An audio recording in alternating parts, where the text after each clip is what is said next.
Upload is ready.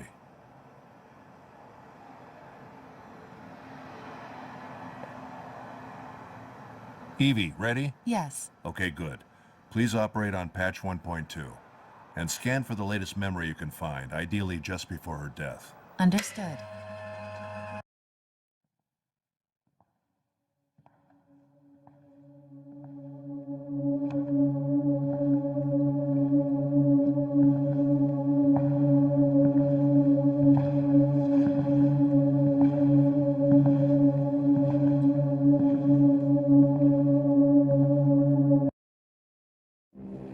So this is when she died.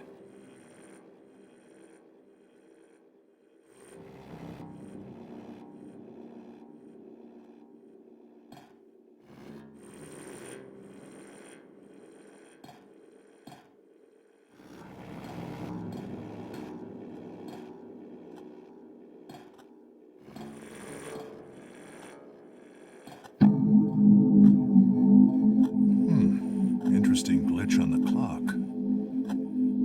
Could be a filtering error.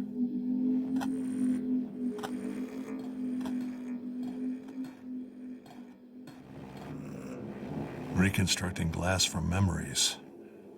I don't think we'll ever get it right.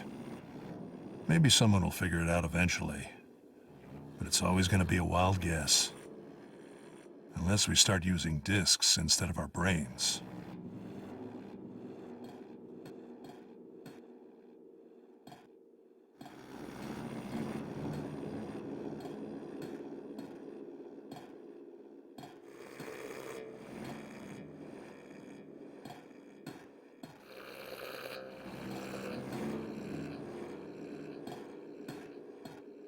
Afternoon light. Didn't she die at night?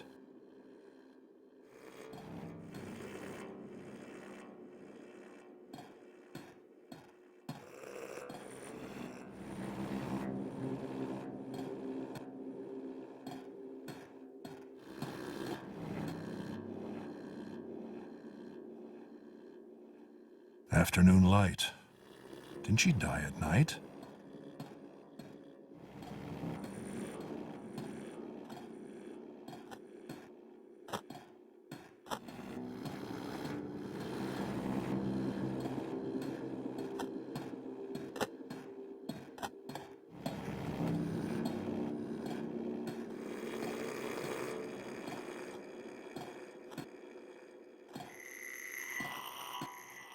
Lots of missing information here, Evie. This doesn't seem to be the right moment. Yes. I wasn't able to pinpoint any further coordinates. Objective data is incomplete. Reasons? High emotional state.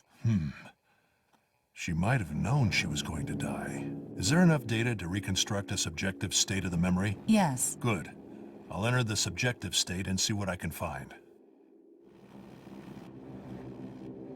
Nobody here.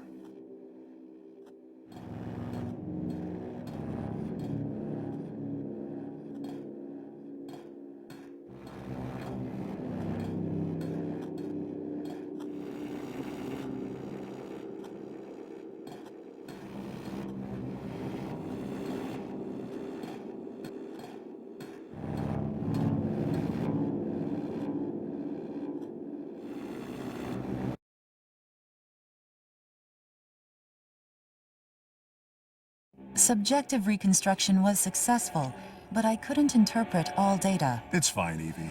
Subjective interpretation is tough for any AI, even a special one like you.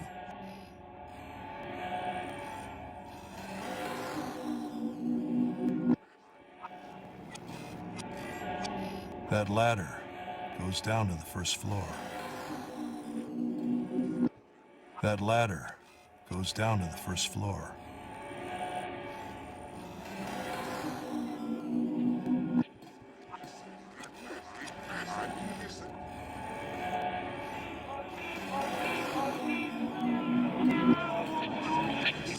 I can't make sense of this sound. I can't make sense of this sound.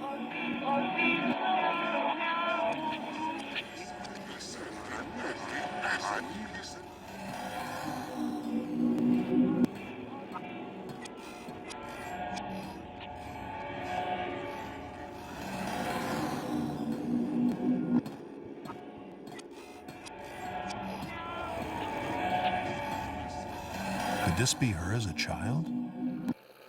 And the objective, adult version of her isn't represented. Only her shadow. Could mean so many things. Looks like a girl.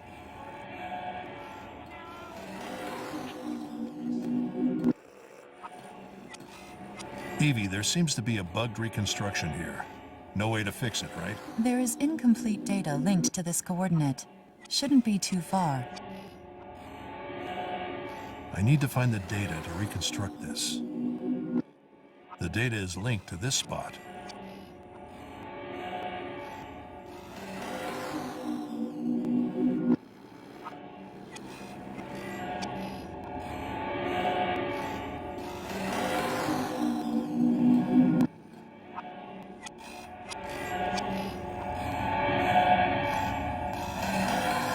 It belongs somewhere in the memory, but I cannot interpret it. I need to know what it is and where it belongs. All right, I'll study it and put it in the right place.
There was something here in the objective state. Evie, do a match with clock data at this spot.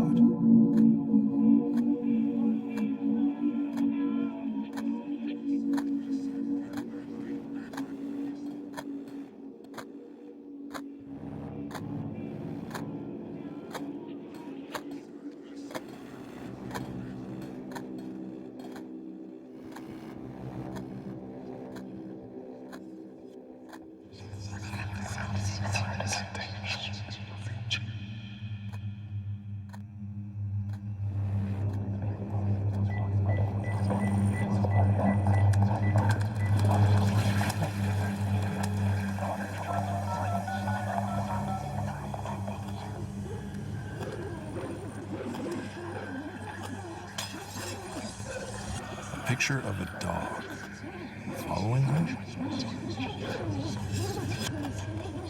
A picture of a dog following her.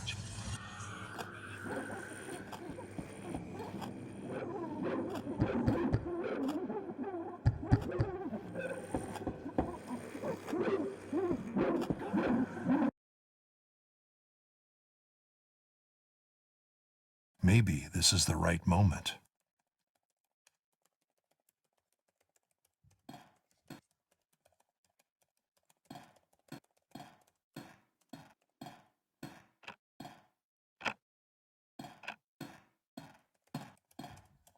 I'm ready.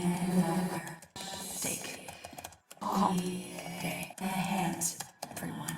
Always wanting, but I be someone.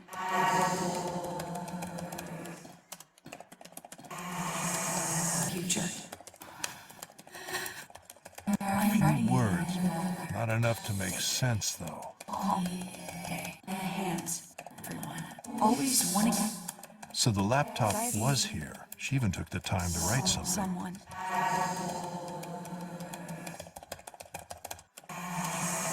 Future. I'm ready. Take calm day. Hands, everyone. Always wanting, but I be someone.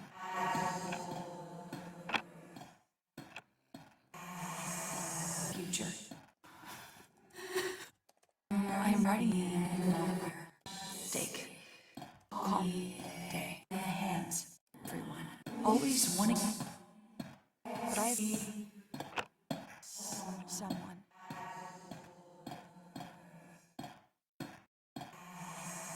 Future. I'm ready. Nobody here. Take calm day. Hands, everyone. Always wanting, but I be someone. Glass always gives Evie trouble. The water is running. Take calm day. Hands, everyone. Always wanting, but I be someone.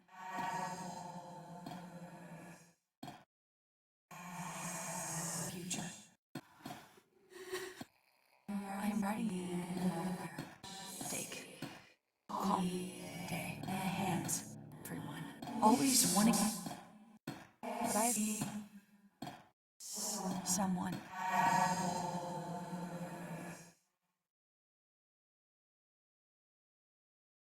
At your discretion, I can momentarily free memory and processing power to deliver more accurate feedback.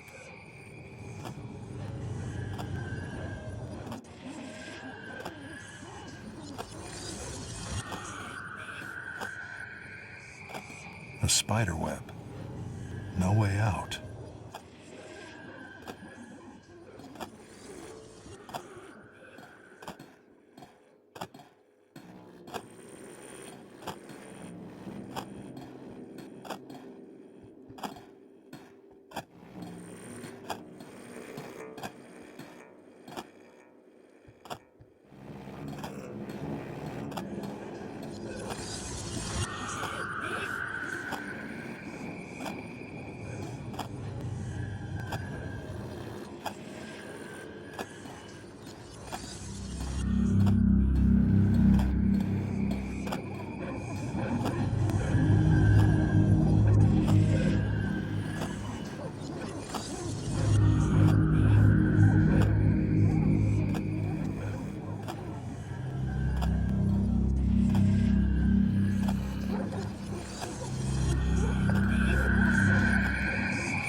Her laptop.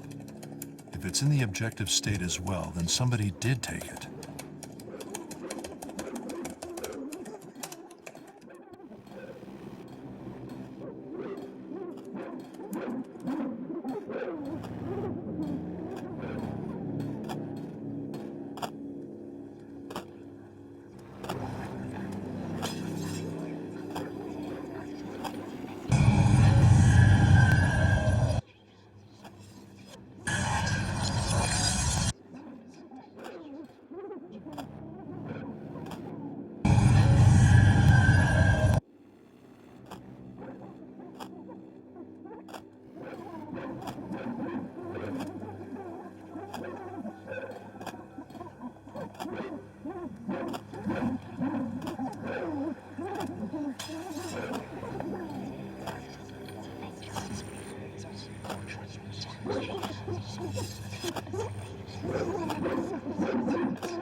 Processing. I can't interpret the new raw data, but the spikes in the readings suggest something being broken on the second floor. Also, the noise in other sections could represent running water.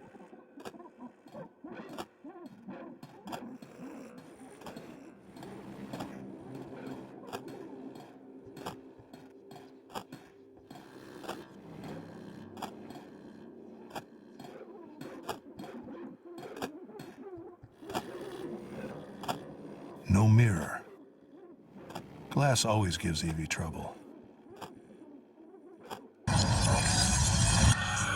close. Maybe in the objective state.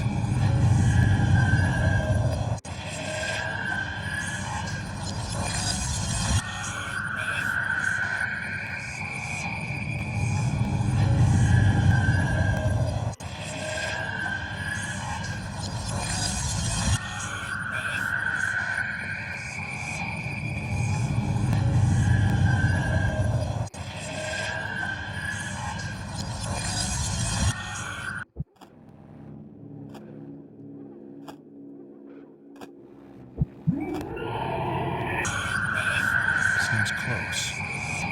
Maybe in the objective state.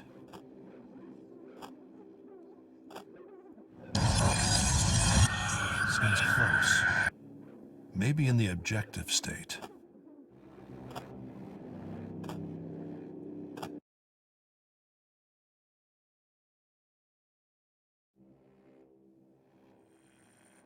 The raw data should work here.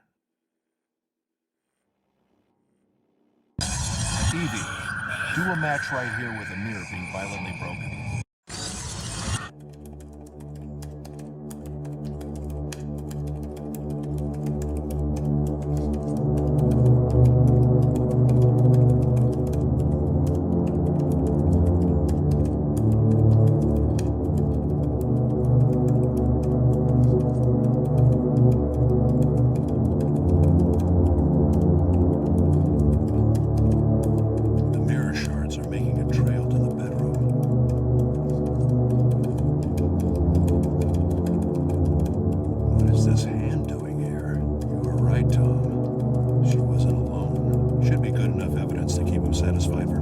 Should I shut down the simulation? Please, go ahead. Understood.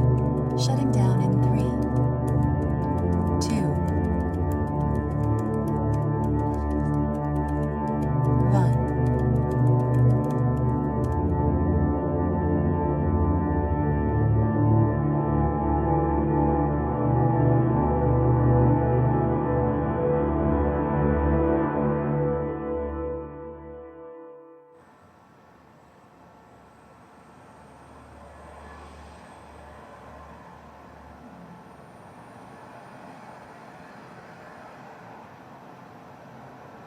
Hey, Russell. Any good news? It wasn't a clear reconstruction, but I managed to get some objective evidence. There was a clear hand next to her, just when she was lying on her bed, and the pills were all over the floor. So it seems you may be right. There was definitely somebody with her. A hand. That's all you could find? Well, Tom, I'm just getting started. Her last memories are fuzzy, and that's probably because of the psychological stress she was under. The fact that she wasn't alone is a good start. Yeah, good to know. But we need to know who it was so we can do something about it. I'll keep looking, Tom. Let's just hope the rest of the memories are in better shape. I hope so. Did you find anything else? I saw her laptop. I could hear her typing something. You guys didn't find it at the crime scene, did you? Somebody did take it.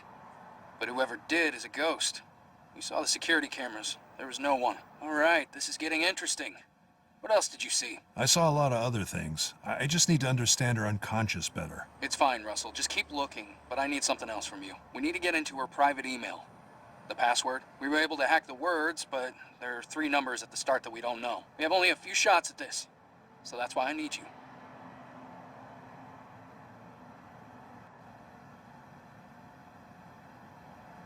Her password? That might be interesting to find. Hey, I'm liking this attitude. I was expecting some moral and legal sermon. Well, it's not like I'm not worried. The new regulations are like stepping on glass. Don't be. You're doing what's legally right. Just send us a nice and clean scan and inspection report as required, and there will be no issues. I'll do what I can. Good. We're counting on you. The password ends with Namas. N-A-M-A-H-S. But it's preceded by 3 numbers. We have 3 to 4 tries with this password at most. So when you have something, call me. I will. See you, Tom. Bye, Russell.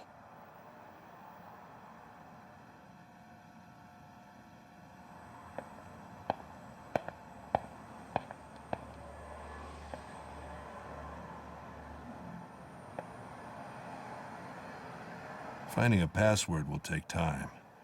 I better leave Evie working on it.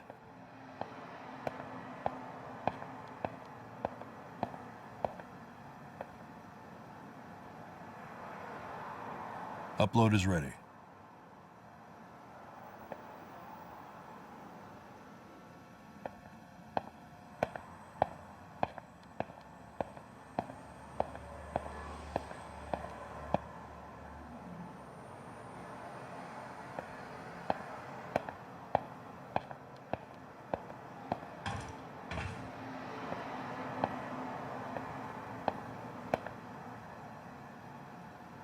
My little project. It's come a long way. I just need a few more years of independence. I need to keep the TSB away. Soon, on the fly memory reconstruction.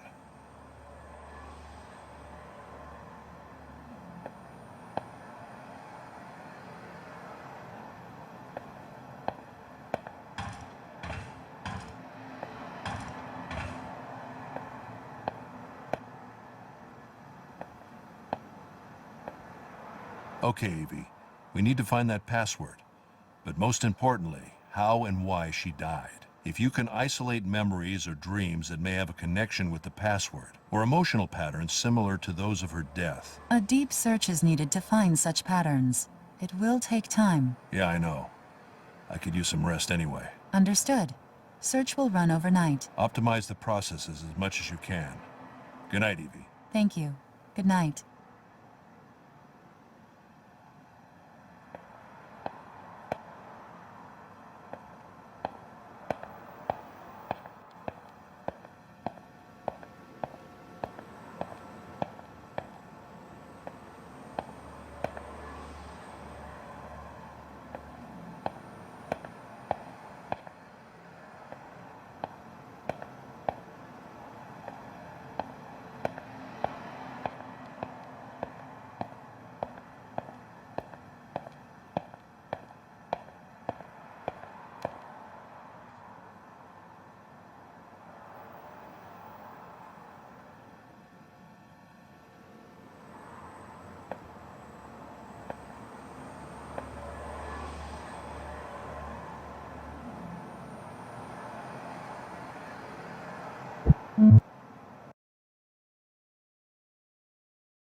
Home sweet home.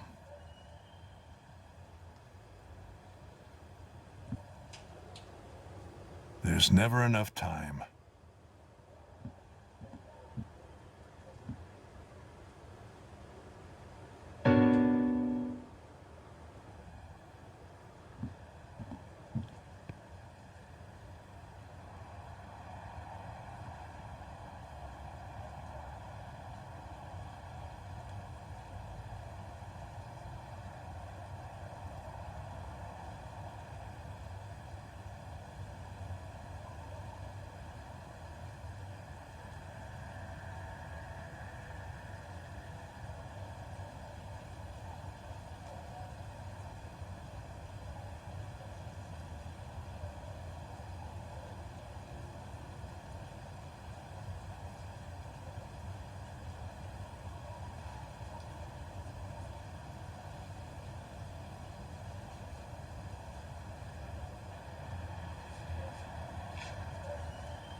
Sometimes the best work happens at home.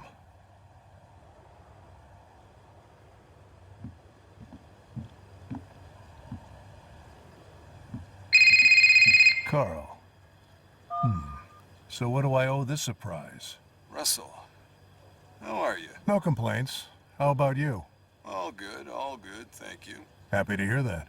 Hey, I sent you an email. Okay. Yeah, and for some reason I felt like I should call you.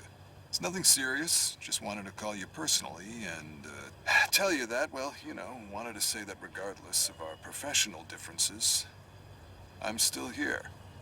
If you need me. I know you know that, but I felt like I wanted to make it clear. There's no need, Carl. I know we're good, and it's never been personal, you know that. I know. I just wanted to make sure you knew where I stand. How are things with the TSB, by the way? Stable, but they gave me this new case, and they don't seem very eager to respect their own laws. Another murder? Yes, high-profile one. Go AT, no less. Damn it. Wait, can you even tell me this? You're under the same contract as I am, Carl. I wonder if it will ever end. I should probably notify them. Yeah, you should, before they jump to conclusions.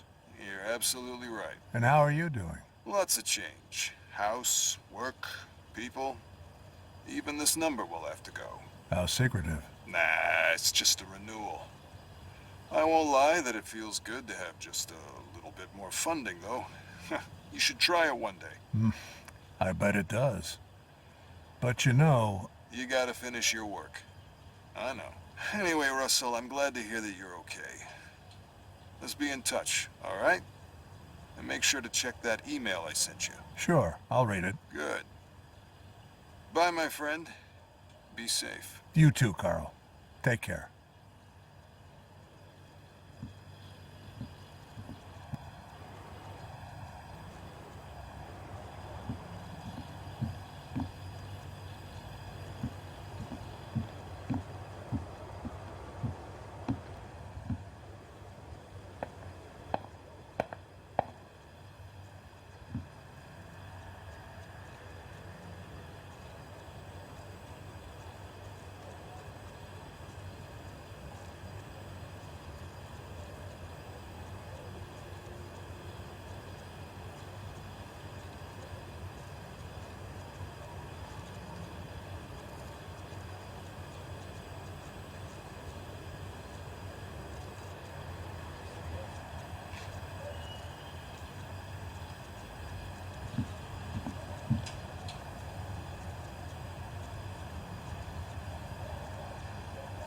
Interesting book about how in modern psychiatry the subjective experience of the patient has been left out in favor of DSM categories. These categories make everything easier for the industry, but the individual experience of the patient is thrown under the rug. Since we really know so little about the subjective mind, there is little ways to challenge this.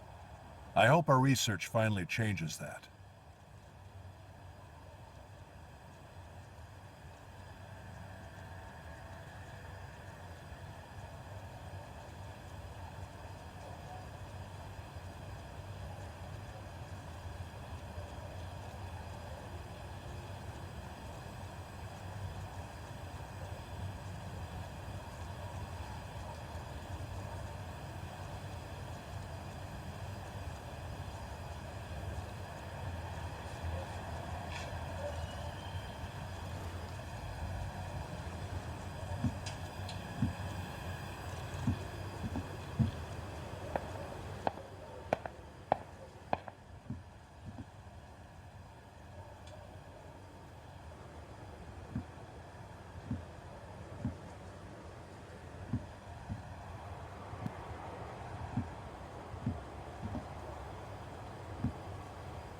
My unfinished life's work.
Russell?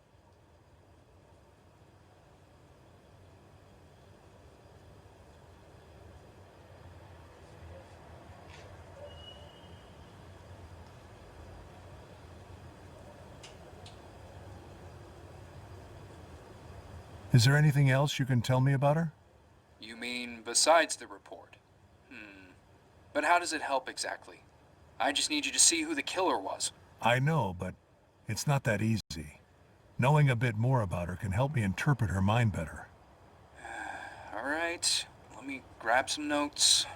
All right, I can tell you what I've heard about her in her professional environment. She was generally seen as a tenacious businesswoman. She really got things done. They respect her a lot, it seems. Both in a good way and a bad way.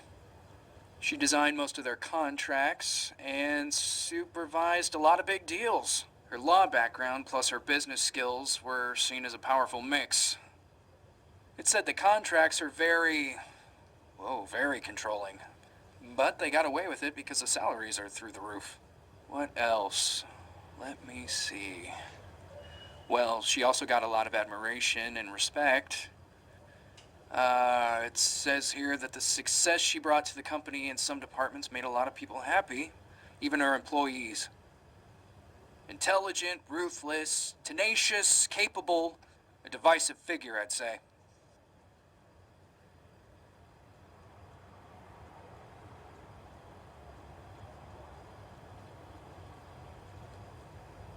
And about her personal life? A real mystery. Very low profile. In fact, she was one of the precursors of the new social media trend along big businesses. As you know, they are ghosts by contract, except for a few whose exposure is carefully designed. But in general, their personal lives don't have any exposure to avoid any social media backlash. After the fall of so many tech giants, her approach got a lot of steam. And even on top of that, she was a mystery. Even to the ones she worked close with, it seems. We haven't been able to get anything useful from anyone. Almost no contact with family, a husband who seemingly knew shit, and no real friends. All I know is that she didn't come from a wealthy family or anything. Middle class, high achiever. We're still investigating. I see. Thanks, Tom. This is really useful. Still, Russell, I'm telling you all of this in case it helps. Because I know that in your approach, this stuff can help. But don't get too invested on this. We just need to know who killed her. That's it. Tom, trust me. I just want to get this over with. Okay, good. Call me when you find something.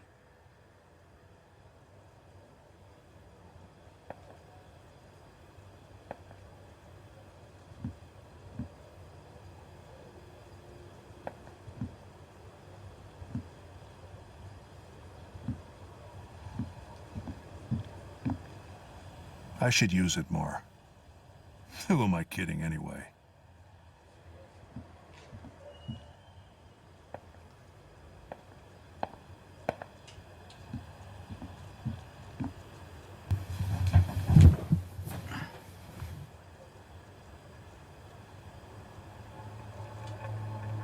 We're just about to turn the corner. We just need one final push. But does that ever end? I'm preparing my final work, the human experience. It's a framework for the future. All very useful, very down to earth. Well, technology has changed the world many times for good or bad. But you could say that we have adapted in a way. But can we adapt forever? Take the internet, for example. A great invention, even though it's presented some serious challenges to society. We're still alive. Now imagine if something as world-changing as the internet happened every year. Then add anti-aging technology to the mix, or technology to improve our brains. Maybe add general AI, all in that same year. And perhaps a new type of bomb. Can we catch up and adapt fast enough? Or will we lose control and leave it all to chance? Or to a group of companies? Or maybe we'll create too much control and leave our fate in the hands of a few politicians. That's down to earth, I'd say. What do you think? So what are our options? I think the scary thing is not knowing. We have to imagine that there's a powerful creature in front of us being fed by our creativity. It's not good, it's not evil. But once awakened, it'll change our civilization forever. We just have to be ready. That's why we need to create a solid ethical framework for the things we want to protect, so the fabric of society doesn't break. Naive. Okay, about one particular scary technology. Now that we have such advanced brain scanning tech, do you have any hopes of outlasting your body? Or do the possibilities of that make you even more worried?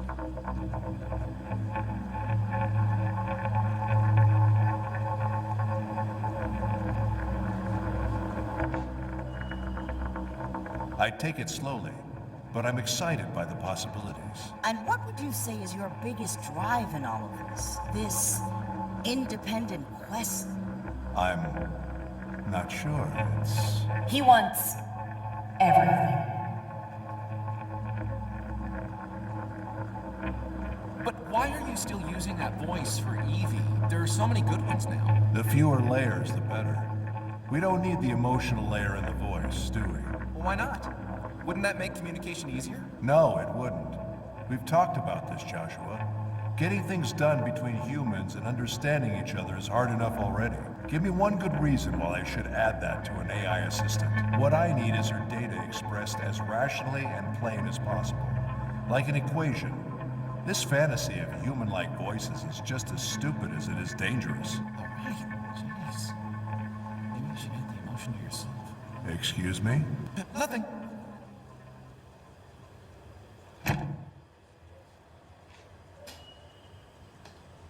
Shit. Fuck.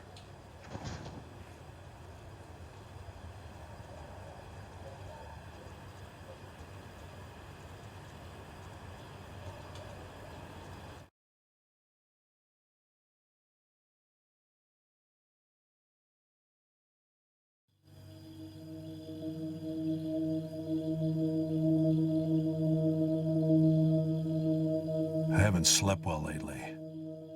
After the TSB started breathing down my neck, things have felt different. Not to mention Carl leaving the project. But I've come too far to stop.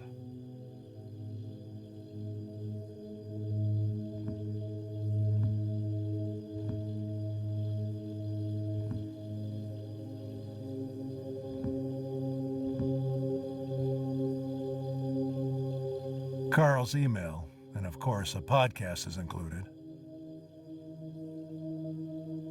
You know what? I would never have thought that. It's amazing. It really is. I mean, your parents must be very proud. Congratulations to all of you. Thanks, Phyllis. Coming back to your work, you've been there from the beginning, am I right? Yes, we were less than 15 people, I think. It was like 30 years ago, a few months after the company started. And now you're head of technology. That's right. Amazing.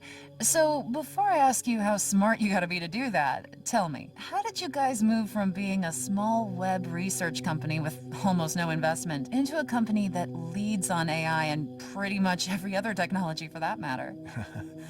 Well, that's a big question. But from a motivation perspective, what drove the evolution of the company? Was there a master plan from the beginning? Did you think you would expand to so many areas of tech? Well, there are so many factors together. I mean, there's market share, emerging technologies, how what we already do can adapt to other markets, or let's say minimizing the risk, expanding. Of course, there was also the huge success we had at the beginning. That led us to decide pretty much where we wanted to go. But a master plan from the beginning, I don't think so. But there is one now. Well, you know, despite of what all the conspiracy memes tell you, there isn't. Just our strong core values. Yeah, helping humanity with technology, being the good guys, yada yada. Well, yeah, that's what we do. Yes. I just remembered a picture I saw like 30 years ago, showing Bill Gates' head next to an alien skeleton. The magazine found all these similarities and urged you not to use Windows. Well, I've seen thousands of those, and they won't go away. It's funny that despite all the good a company can do, how transparent it is, you just can't erase that. It's just part of who we are. Exactly. But this leads us to one of the topics that has us here, right? Not everybody thinks you are on the right track, especially with the AI department. And we're not talking about your traditional conspiracy theory. Yes. And some of them are influential, well-respected people. I'm sure many know who I'm talking about. But yesterday, a letter appeared on the web, and it did cause a lot of noise. For the people hearing us now that don't know about it, it was from Mr. Carl Chasser, a very respected psychiatrist and scientist. This letter criticized GoAT's latest announcement, which did, in fact, make the world very, very happy and excited. Not him, clearly. Not him.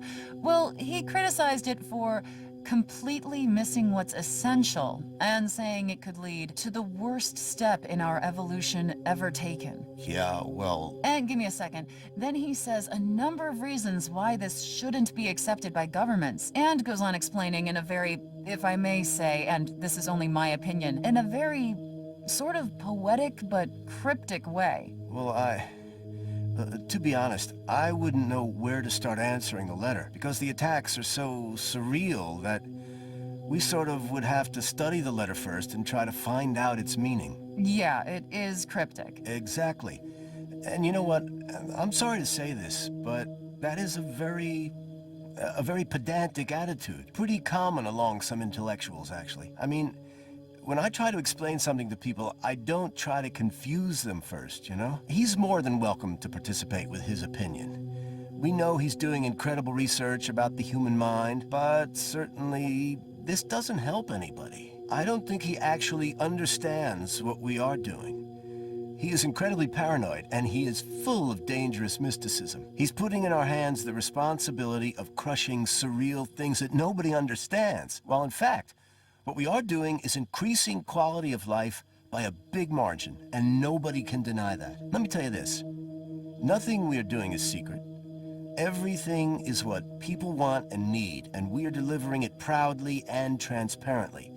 With all due respect to Mr. Carl, I think he has a romantic and dangerous view of staying behind in progress, and pretty typical of this whole go-back movement, too. You know, that's the impression I get as well, that he is incredibly paranoid, and despite how well-written his letter is, his reasons are more like theories, based on other, more cryptic theories. Let me read a small section of the letter for those that haven't read it. All right?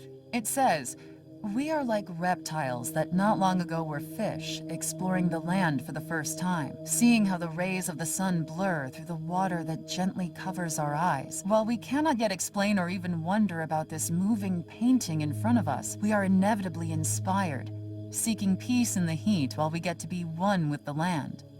Then he goes, "Our greater tools are not the ones we know best, but all the complexity that hides behind our minds. Here we are now, beautiful reptiles, so far away from being human, thinking that because we found the trick behind the blurred sun, we now see far enough to define the range of what can be seen, and the full reach of our desires." I actually like the way he writes. And the fact that he is a scientist also is what makes people follow him so much. Well, that makes him intriguing, but does he give any real argument? Does he make any real point? Because you can't argue with poetry like that. That's not science. How much do we really know about his research, for example? I don't mean to discredit him or his partner, but we are talking about empiric, scientifically proved improvements here. That can only do good. So really, this romanticism is beautiful, but empty. When we went to the moon, you could have written a beautiful poem about the Earth and our lost relationship with it. And I bet that did happen. And it would be pretty and make sense, but would it have meant that we don't have to reach for the moon? It's like, I don't even know how to answer him. I agree in the fact that the letter is almost like a poem, but he does give a few reasons, however cryptic. Would you like to go over some of them? We have a few minutes left. Of course. Okay, here's one. What they want to do is mix the unmixable. If you reduce human behavior to problem solving, then this problem solving eventually leaks into communication, and this communication is derived mainly from trial by error testing. Since it would be an overpowered asset, however deep it might have been, you encourage a unidimensional form of life and you cripple all other dimensions. This isn't a problem on paper, but psychoanalysis has taught us that there is a balance between real accomplishment and effort. And from this balance, many forms of communication are partially generated, art and culture being two of them. If you suppress this with automation, you might end up needing it on a much bigger, dangerous, and ultimately unsatisfactory scale. It's a complex one. Okay, first, as I said, first we have to interpret all this from thin air, since no references are provided, and then accept the fact that there is no evidence provided as well. This should be enough to undermine any scientific discussion, but let's give it a shot. I think that what he is trying to say is that by improving ourselves with AI, we are basically destroying our social ability, our full spectrum as human beings, and even our chances to be happy, right? Yeah, I think so. Okay, so let me ask you this.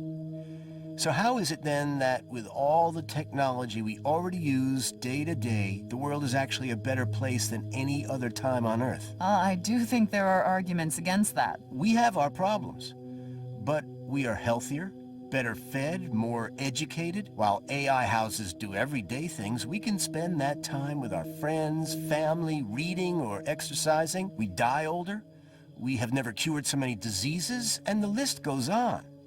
The bad side of things, like global warming, poverty, or kids stuck on cell phones, are not technology's fault. It's us who have to learn to harness its power properly.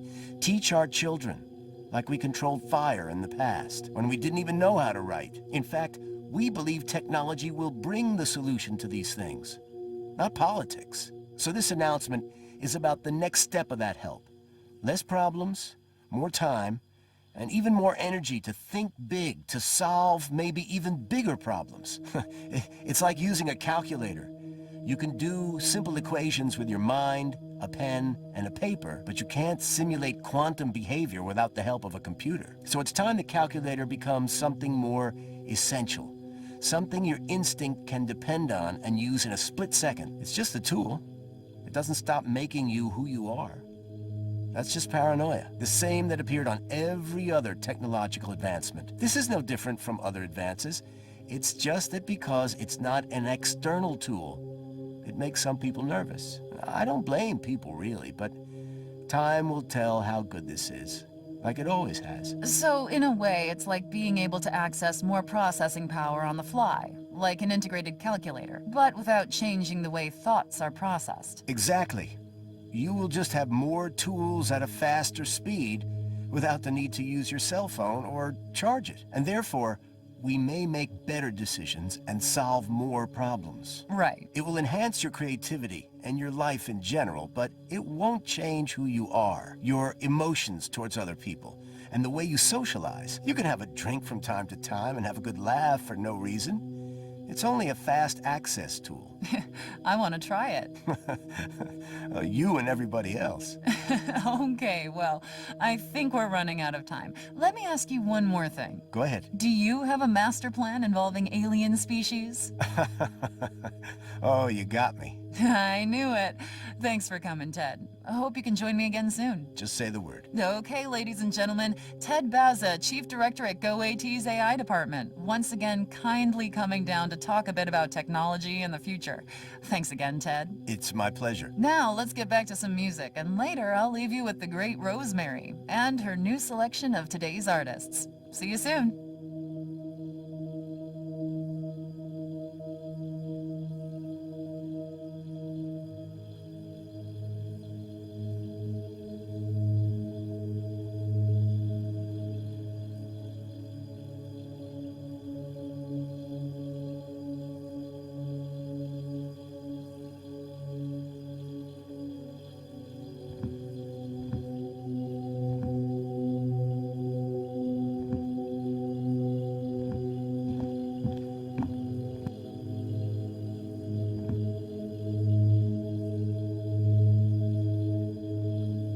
After her mother died, we haven't been very close.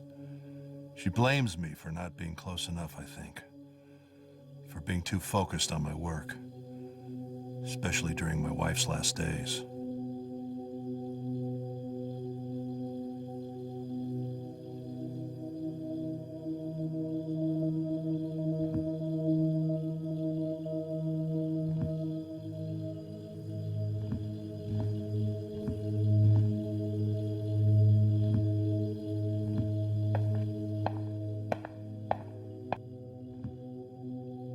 Laura's backpack. She's had it since high school. Her mother bought it for her. Ah, I think I recognize this luggage. Laura. At this hour?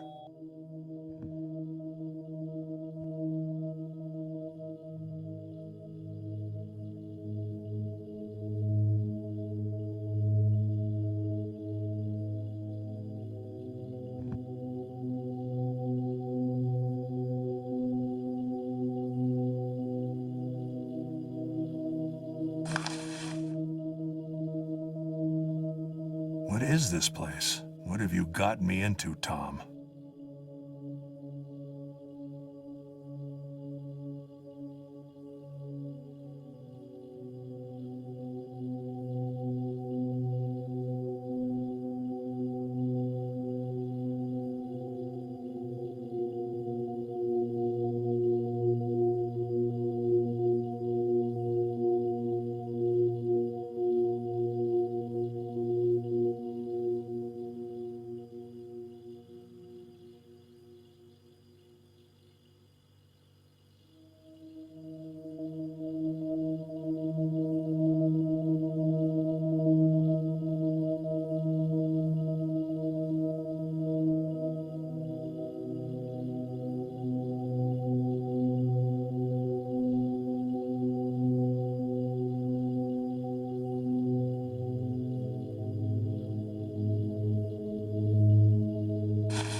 It's supposed to be fall.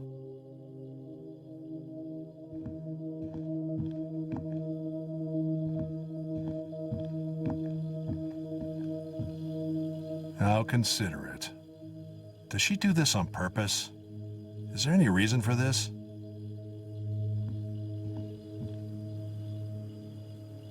A note from Laura. I'm not happy I was right.